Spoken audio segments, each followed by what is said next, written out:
तालुक्यातील भवन ग्रामपंचायतीच्या ढिसाळ कारभारामुळे सध्या गावात आरोग्याचा मोठा प्रश्न निर्माण झाला आहे.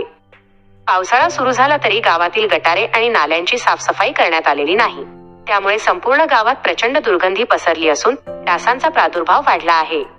गावात डेंग्यू आणि मलेरिया सारखे साथीचे आजार पसरण्याची भीती आता ग्रामस्थांनी व्यक्त केली आहे. गावकऱ्यांच्या आरोपानुसार गावात अनेक ठिकाणी कचऱ्याचे ढीग साचले आहेत. ग्रामपंचायतीकडे कचरा गोळा करण्यासाठी गाडी उपलब्ध आहे, पण तिचा वापरच केला जात नाही. या संदर्भात स्थानिक नागरिकांनी अधिकाऱ्यांकडे वारंवार तक्रारी केल्या, पण अजूनही कोणतीच कारवाई झालेली नाही.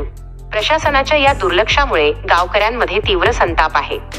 आता भवन गावातील नागरिकांनी प्रशासनाला थेट इशारा दिला आहे. गावात तातडीने स्वच्छता मोहीम राबवून कचरा उचलला नाही तर पंचायत समितीच्या बीडीओ कार्यालयासमोर धरणे आंदोलन केले जाईल.